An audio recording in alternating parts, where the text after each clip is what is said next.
Elías, hola a todos. Buenas tardes a todos. Este, pues como la gran mayoría, si no es que todos, porque la verdad es que han estado muy atentos, saben, Esmeralda ha estado enfermita. Empecé yo con este asunto del COVID para andar a la moda y y gracias a Dios no me fue tan mal. Fueron los primeros días con fiebre un tanto fuerte, dolores de espalda, de pecho, lo normalito, digamos, el tipo de síntomas que se llegan a sentir, este, más allá de lo que se siente con un simple resfriado, ¿no? Que luego dicen que se puede confundir. Perdón.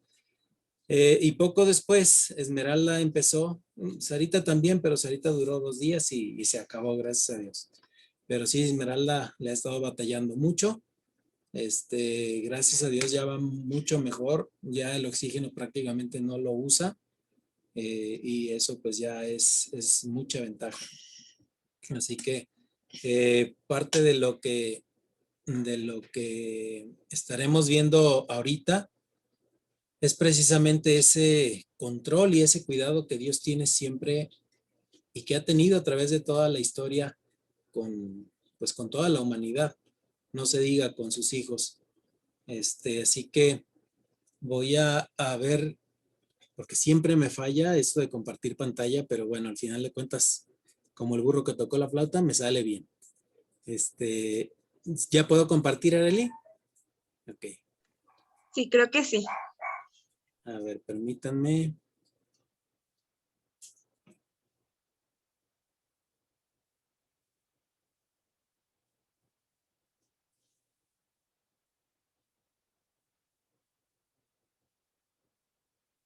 ¿Sí ven?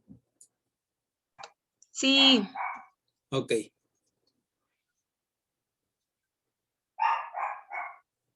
Bien, quise aprovechar la parte en que cuando nos reunimos los misioneros solamente, porque ya tenía el tema avanzado para cuando me tocaba. Perdón, y además de esto, pues es un tema, aparte de muy extenso, un tema muy interesante, muy importante para que todos lo conozcamos, para que todos sepamos lo que ha estado haciendo Dios a través de los tiempos en todo lo que tiene que ver con su obra, con la obra misionera. Y pues bueno, nosotros somos la familia Meyer de la Rocha. Mi esposa Esmeralda, que ahorita se movió aquí, ya la conocen. Sarita, que está aquí conmigo como chicle pegadita. Y yo, Teo Meyer.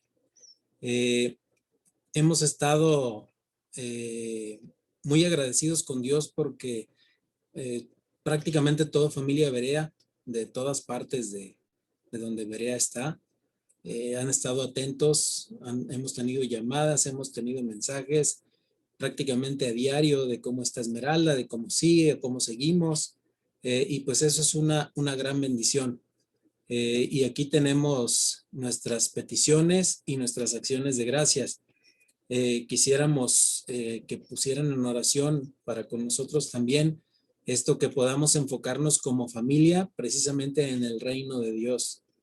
Que Dios nos siga dando gracia con las amistades que quedaron del kinder, porque no todas pasaron a la misma primaria, pero ahora pues ya serán las familias, las amistades de la primaria, ¿no?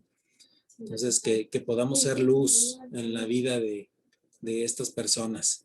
Y de la mano de eso, que podamos ser evangelistas de manera natural y que Dios nos dé habilidades, o las habilidades que ya nos ha dado, las usemos para participar en su obra de una mejor manera, siempre haciendo equipo.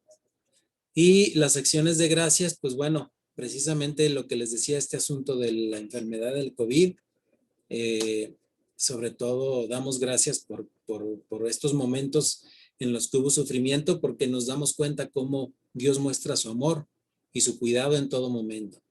Y también, pues Sarita y yo, como les decía, ya estamos bien, Dios nos ayudó a que esto no fuera tan pesado para nosotros y de paso pudimos pues estar ayudando a que Esmeralda estuviera en total reposo. Pudimos ser sus enfermeros de 24/7 y pues gracias a Dios porque todo eso pues lo hacemos como estamos orando también para lo espiritual en equipo, como equipo. Así que les pedimos si nos ayudan a orar por esto. Y bueno, pasando al tema, es un tema, como les decía, extenso, un tema que traté de resumirlo lo más posible y esperemos que nos alcance el tiempo. Es un tema con nombre de película, parecido ya a la Guerra de las Galaxias, porque se llama El Reino Contraataca. ¿Y por qué este nombre? Porque precisamente, como les decía, nos deja ver Dios a través de todos los tiempos, cómo pase lo que pase, aunque creamos nosotros que las cosas están perdidas, siempre Él entra en acción. Siempre Él muestra cómo es que está en control. O sea, es cierto que está el enemigo, es cierto que está la maldad en el mundo, es cierto que hay muchas cosas que se contraponen a Dios, pero lo más cierto es que Dios es infinitamente poderoso, infinitamente fuerte para poder contraatacar cada que alguien quiere, por decirlo coloquialmente, ponerle el pie en este asunto de llevar a cabo su máxima meta de establecer su reino en el universo. Ahora, esta imagen, perdón, es una imagen que yo creo que nos gusta a muchos. Es una pintura que está físicamente en la Capilla Sixtina, allá en el Vaticano, allá en Roma. Y pues es el Dios en contacto con el hombre, ¿no? Se supone que esta es la representación de cuando había esa comunicación entre Dios y Adán, pero en términos generales, Dios con la humanidad.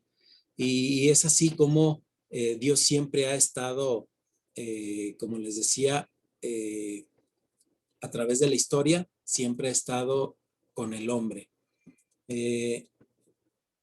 Esta cosa se me movió, perdón. Bien. Dios se ha relacionado así siempre con la humanidad en ese incesante interés que ha tenido por redimirla y restaurarla bajo su gobierno, el gobierno de Dios, bajo su reino. Como lo hemos dicho en otras ocasiones, o lo hemos escuchado de otros misioneros también, el más interesado en que la obra de Dios se lleve a cabo es el propio Dios. Y por eso sé que Él tiene cuidado de cada cosa que sucede en la tierra, en el universo en general. Después de que Adán, de que sus descendientes fracasaran en repetidas ocasiones en reconocer el gobierno de Dios, el Señor decidió crear un pueblo que fuera suyo a través de Abraham. Durante la mayor parte del tiempo, este pueblo suyo, la nación de Israel, también falló en el cumplimiento de su responsabilidad de servir al propósito de redención que Dios tiene, porque debía ser luz a las naciones. Sin embargo, pues así como fracasó Adán, fracasó la nación de Israel y así hubo varios traspiés. Ha habido, incluso en estos tiempos, porque no ha sido todo de la manera en que Dios quiere que sea. Ahora, esta parte, toda esta época de la historia, unos 4000 años, ha sido dividida por los estudiosos, en especial por este doctor Ralph Winter, que es un misionólogo notable, y ilustra la expansión del cristianismo a través de los siglos, a través de 10 épocas de unos 400 años cada una, o sea, 5 épocas antes de Cristo y 5 épocas después de Cristo. Y en cada una de estas épocas, así como se ve, les decía, esos problemas que se llegan a presentar tratando de ponerle el pie a Dios en su obra, pues bueno, siempre se ve cómo el reino contraataca y siempre salvando Dios, obviamente, su obra y lo que quiere hacer. Ahora, perdón, ¿quién ha sido principalmente el enemigo del hombre?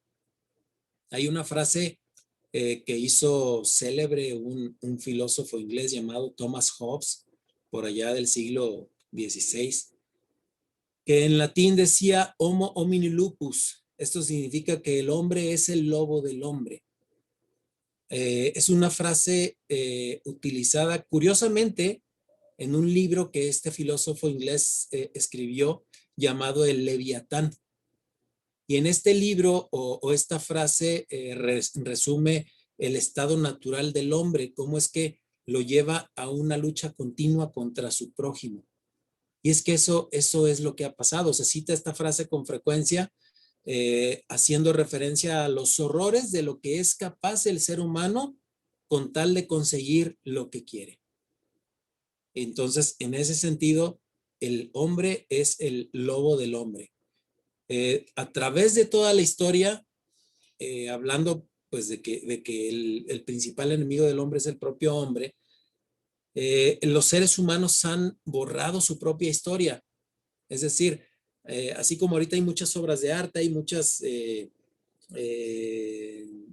representaciones artísticas desde la cultura, desde la arquitectura, desde la pintura, la escultura, todas las representaciones artísticas que hay, pues bueno, había muchas más, pero el hombre mismo, por tantas guerras, por tanta lucha que ha habido de unos contra otros, ha borrado, ha destrozado fácilmente más del 90% de esta creación, solo por estarse empujando y pisoteando unos a otros. Su literatura, sus bibliotecas, sus ciudades, todas han sido destruidas casi por completo. ¿Por quién? Por el propio hombre, por este corazón malvado del que habla la Biblia que tenemos. Y es de alguna manera insólito pensar en esto, porque nosotros como seres pensantes, como seres a los que Dios nos dio la capacidad de pensar, de discernir y todo esto, pues somos aparentemente la única especie viviente. No hay otra especie viviente que trata a los suyos, a los de la misma especie, con odio tan maligno, con odio tan mortal. O sea, lo normal sí es que haya, por ejemplo, en una jauría de lobos, hablando de los lobos, pues sí un lobo alfa, ¿no? Un lobo que sea el que manda porque es el más joven, el más fuerte, lo que sea. Pero funcionan bien en manada y hay leyes tácitas entre la manada y todo bien, pero no se están tragando los unos a los otros. Y así con muchos otros seres en la creación que Dios ha hecho. Pero hablando del ser humano, como les decía, los que nos consideramos pensantes, los que nos consideramos con discernimiento, pues nosotros nos tratamos, los seres humanos, con mucho odio, un odio maligno, un odio mortal. Y eso es lo que ha ocurrido, perdón. Y aunado a eso, a través de toda la historia, y ahorita está muy clara esta situación, se ha documentado una gama grande de gérmenes, de virus, de problemas de este tipo que han frenado el aumento de la población. Ahorita vemos nada más este asunto de la pandemia del COVID, pero estoy seguro que más de alguno ya ha visto cómo a través de toda la historia, prácticamente cada 100 años se ha repetido una situación parecida a la que estamos viviendo. Entonces, todo eso también es parte, perdón, de un plan maligno, del maligno, que lo que quiere es frenar la creación de Dios. Entonces, no nos sorprende encontrar que la explicación para esta situación tan extraña provenga allá de los escritos más antiguos, documentados y reconocidos, no solo por la tradición cristiana, sino por la tradición judía, por los musulmanes incluso, o sea, digamos los que nunca pudieran ponerse de acuerdo en algo juntos, pero en este caso sí coinciden en que hay esta documentación de todo este tipo de problemas. Entonces, para ser específicos, hablando ya enteramente en la Biblia, en la historia de la Biblia, los primeros 11 capítulos de la Biblia, Génesis del 1 al 11, capítulos del 1 al 11, son una introducción a todo el problema. Y esas páginas, estos capítulos del 1 al 11, describen tres cosas. Describen, una creación original, gloriosa y buena. Describen también la aparición de un poder superior al hombre, un poder rebelde, un poder malvado, que más que una fuerza es realmente una personalidad. Y obviamente sabemos que hablamos del enemigo. Y tres, como resultado, está una humanidad atrapada en esa rebelión y arrastrada bajo el poder del maligno. Y de esa manera es que nos hemos convertido en el lobo del hombre. Perdón, ahora el resto de la Biblia se desarrolla un solo drama, como lo vemos en el estudio del reino. La entrada del poder y la gloria del Dios viviente al territorio del reino ocupado por el enemigo. Eso es lo que ha ocurrido a través de los miles de años. Como les digo, estas 10 etapas que veremos ahorita, de unas 10 etapas de unos 400 años cada una. Y aquí están. La primera mitad de esos 4,000 años, que es del 2000 años antes de Cristo al año 0, que es el año en que el Señor nace. Y ahí tenemos, en el 2000 antes de Cristo, tenemos la época de los patriarcas. Luego en el 1600 comienza la época de la cautividad. En el 1200 la época de los jueces. En el 800 la época de los reyes. Y posteriormente del 400 al 0 es la época del post-exilio.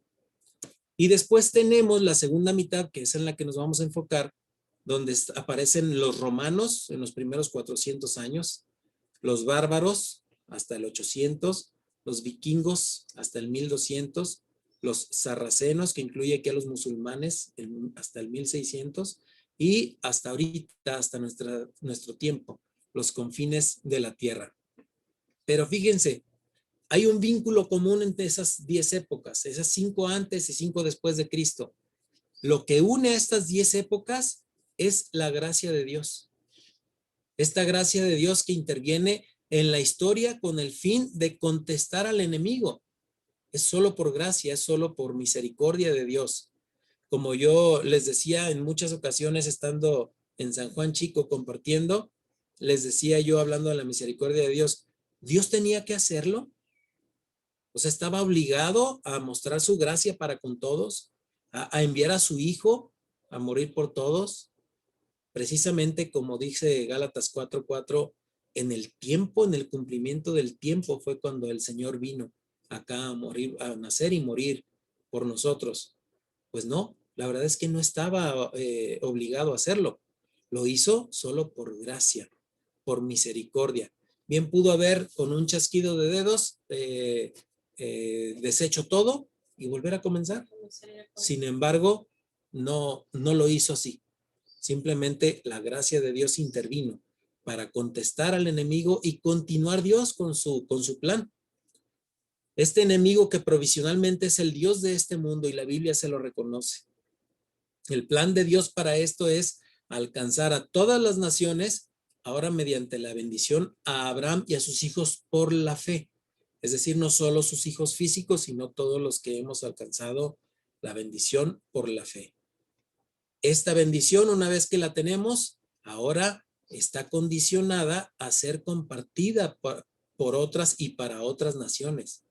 Porque aquellos que recibimos las bendiciones de Dios, como Abraham, hombres de fe que se sujetan a su voluntad, que se convierten en parte de su reino y que representan la extensión de su dominio a través de todo el mundo entre los pueblos, son los que hoy llamamos misioneros. Hombres de fe que se sujetan a su voluntad, como Abraham, que se convierten en parte de su reino y representan la extensión de su dominio a través de todo el mundo entre los pueblos. Ahora, les dije que no nos vamos a detener mucho en estos primeros 2000 años, las primeras 5 épocas, que podemos ver aquí. Están los patriarcas, cautividad, jueces, reyes y post-exilio. En todo este tiempo, en estas 5 épocas, Dios realiza su propósito a través de la obediencia voluntaria y la santidad de su pueblo. Pero donde es necesario, siempre cumple Dios su designio, aún por medios involuntarios. Y tenemos varios ejemplos. En este caso tenemos a José, a Jonás, la nación de Israel entera cuando es llevada cautiva. Todos representan la categoría de misioneros involuntarios, pero utilizados por Dios para forzar esa participación de la bendición que Dios quería darle a todas las naciones. Incluso, como nos decía Caleb ayer, esta muchacha llevada en cautiverio a la casa de Naamán el sirio, ella también pudo compartir su fe en esta casa. ¿Y qué pasó? En consecuencia, por ejemplo, en el otro sentido, Ruth era moabita, no era israelita. Naamán era sirio. La reina de Saba o Sabá, todos ellos vinieron voluntariamente hacia el Dios de Israel, atraídos precisamente por las bendiciones del Dios de Israel, porque alguien les dijo, porque alguien les mostró esas bendiciones. En el caso de Ruth, su suegra, de Naamán, esta muchacha, de la reina de Sabá, todo lo que había escuchado en cuanto a las bendiciones dadas por Dios a Salomón como rey de Israel. Ahora, tenemos la segunda etapa. La segunda etapa o los últimos 2000 años, es decir, desde el nacimiento del Señor Jesucristo hasta nuestros días. Y aquí empezamos con los romanos. El periodo primero es alcanzar a los romanos. ¿Qué ocurrió aquí? Como vemos en el mapa que aparece ahí, está Judea en su parte inferior derecha y desde ahí hacia África, hacia Asia Menor, está otra flechita que va directo a la que parece una botita que es Italia precisamente, ya yéndose hacia Europa, pues. Las partes de Francia o el Reino Unido, esa pequeña islita donde se va la otra flechita, también se fue hacia allá. ¿Qué pasó? Durante los primeros 300 años de la vida de la iglesia, fue considerada, y ahí es donde está el problema que estaba queriendo crear el enemigo, fue considerada una secta judía y fue fuertemente perseguida, tanto por los líderes de la religión judía como por el gobierno romano, que estaban de alguna manera queriendo congratularse con los judíos. ¿Qué pasó? Resultó en grandes persecuciones, y dispersiones de los cristianos. Pero, y ahí está la gracia de Dios, como chispas encendidas, donde se dispersaban y caían, se encendía la iglesia. Así como ocurre en los incendios. Por eso es que es más peligroso cuando hay un incendio forestal, sobre todo, que es al aire libre, cuando está haciendo mucho viento. Porque el viento hace que las pequeñas chispas que van saliendo de las llamas caigan en otros lados y entonces donde caen encienden. Y así ocurría con los dispersos en esta persecución. Es decir, estaba el problema, perseguían a la iglesia, perseguían a los cristianos, estos se dispersaban y donde caían se encendía la iglesia. Entonces, acompañado esto por las manifestaciones del poder de Dios, la fe cristiana avanzó en forma irresistible, aunque tuvo que hacerlo, por obvias razones, de forma oculta y bajo persecución. Después de eso tenemos los otros 400 años, ya alcanzando a los bárbaros. Vemos de nuevo el mapa aquí, ya la parte sombreada, la parte rayada, digamos, es el territorio alcanzado, pero todavía una parte de Gran Bretaña, yendo también hacia Alemania, hacia Francia, todavía de ahí se empezó a extender para alcanzar a los bárbaros. ¿Qué ocurrió aquí? El personaje sobresaliente de este periodo, o sea, a quien Dios usó para todo esto, fue un rey franco, Carlomagno, que por lo que él había hecho, la proeza militar y cultural, fue coronado como emperador del reino romano allá en el imperio, porque todavía en ese entonces era un imperio, en el año 800 después de Cristo. Fue muy largo su reinado y bajo su reinado fue un gran promotor del cristianismo.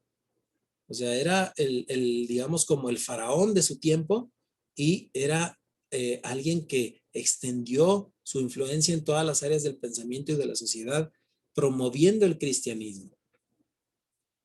Lo único malo es que no entendió que la misión de la iglesia es compartir buenas noticias. O sea, él se fue más bien hacia politizar las cosas por lo que le convenía. Y las bendiciones que trae todo esto del evangelio al mundo. Es decir, no envió misioneros a las regiones más al norte, de donde iba a venir, provendría la próxima amenaza a la civilización y a la iglesia. O sea, está Dios trabajando, pero también vienen los problemas para poder llevar a cabo la misión. Y se presenta ahora una nueva amenaza externa. ¿Quiénes eran? El siguiente periodo de 400 años, los vikingos. Estos vikingos, bueno, ya viendo el mapita de nuevo, ya la gran parte de Europa, todo Reino Unido alcanzado, pero de ahí la idea hubiera sido alcanzar a los vikingos que provenían, digamos, la flechita de la izquierda es hacia Noruega, la flechita de la derecha es hacia Suecia, que es principalmente donde se ubicaban los vikingos. Y en este tiempo, aparentemente la visión misionera se extendía hasta los límites del territorio nacional y no pasaba de ahí. Y como consecuencia de esto, el territorio cristiano fue invadido de nuevo, como les decía, por no haber hecho Carlomagno lo que debió haber hecho, fue invadido por esta horda salvaje del norte, que venían ahí, como les digo, de Noruega, de Suecia, llamados vikingos. Eran más que los bárbaros, imagínense. O sea, apenas se había logrado la consolidación de Europa occidental por este señor Carlomagno, y de nuevo llega esta otra invasión, este azote hostil de cerca de 250 años que estuvo pues a punto de llevarlos a la extinción de la luz de la civilización.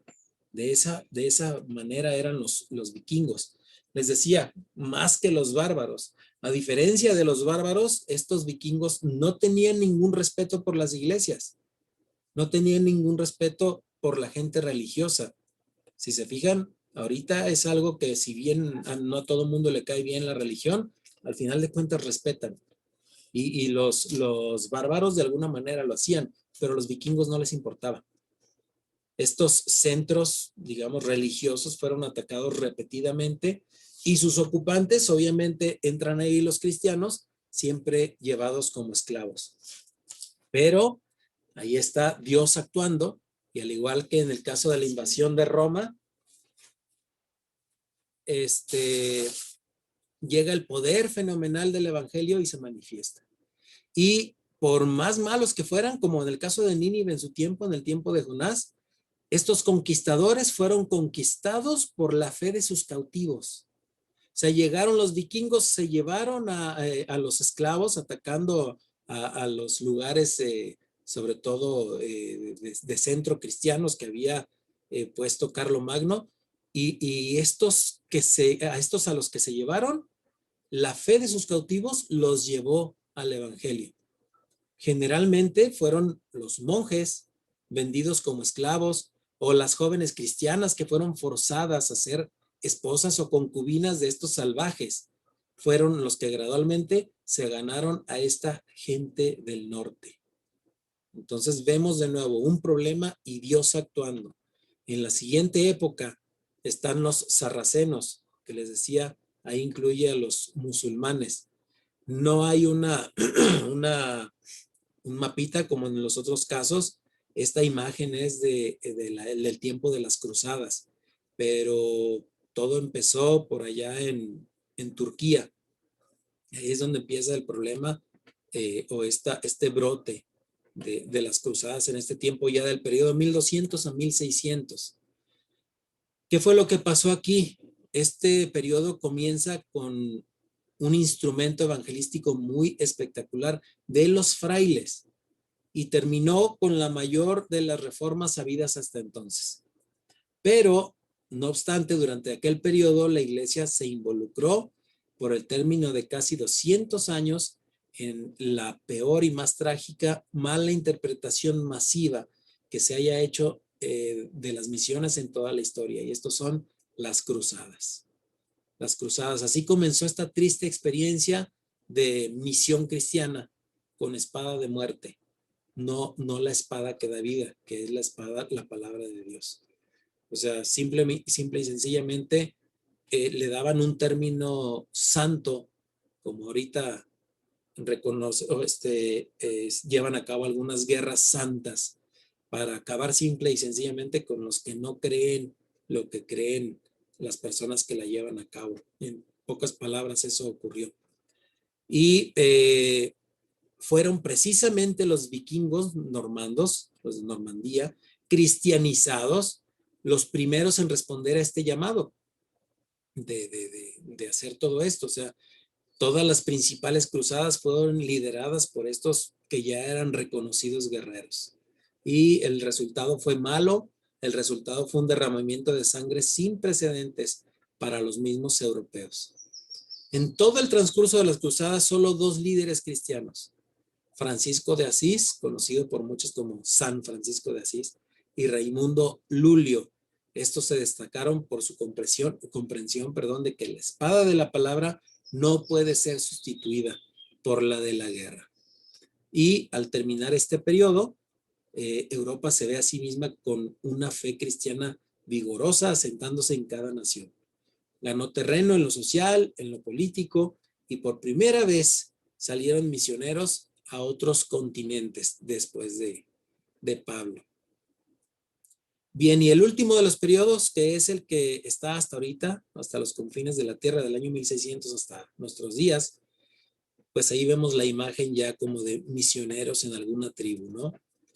Y bien, ahora, desde el principio de este periodo, estos poderes europeos que ya habían estado siendo alcanzados, establecen su presencia ahora sí en todos los continentes. El descubrimiento de América y su colonización fueron parte de este proceso de expansión colonial, que se hizo también no de la mejor manera, es cierto, porque también hubo mucho derramamiento de sangre, pero al final de cuentas, como les digo, siempre Dios lleva a cabo su misión. El doctor Ralph Winter, que es de quien hemos estado hablando, comenta que los esfuerzos misioneros protestantes de esta época, aún más que las misiones católicas, son los que en realidad lograron el establecimiento en todo el mundo de sistemas gubernamentales democráticos, es decir, estuvieron muy activos en el gobierno, en el establecimiento de escuelas, de hospitales, de universidades, implantando los cimientos políticos de nuevas naciones. O sea, llegaron hasta ese término, ¿no? Son hechos no anunciados, desapercibidos o olvidados en la actualidad por la mayoría, pero así fue como ocurrió. No hemos aún finalizado este periodo y las lecciones que podemos aprender de la historia siguen vigentes. Entonces cabe hacernos preguntas como: ¿somos suficientemente sabios como nueva fuerza cristiana para entender estas lecciones de las que hablamos y motivarnos a la evangelización de los no alcanzados? ¿Qué tendrá que utilizar el Señor para que su voluntad se cumpla por medio de la iglesia? Hablando de la parte, ¿cómo se dice? Cuando no son, se me fue la palabra, pero voluntario, la parte involuntaria. O sea, ¿qué tendrá que utilizar el Señor para que entonces involuntariamente nosotros cumplamos la misión como iglesia? ¿Serán utilizadas nuevamente invasiones? No sabemos. O ahí está ahorita, las pestes, alguna otra pandemia, otros virus. ¿A poco no entramos al celular y se abren las noticias y que una nueva cepa, que no sé qué, del virus, y que ahora viene el hongo negro, y entonces estamos viendo cada vez más problemas que pueden presentarse, o las catástrofes? Hablando de Europa, ¿cómo ha estado Europa bajo el agua prácticamente?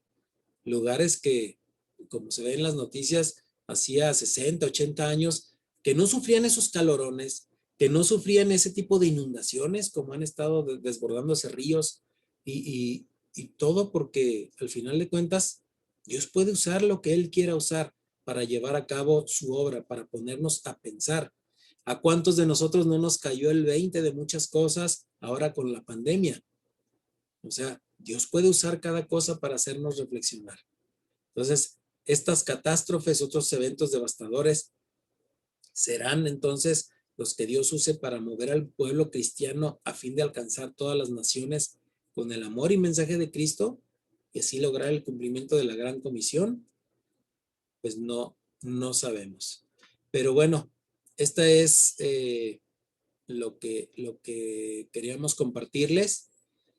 Como les digo, ha sido un tiempo en el que Dios nos ha, déjenme quitar esto, ha sido un tiempo en el que Dios nos ha mostrado cómo es que está en control. Ahorita que hablábamos de esta parte.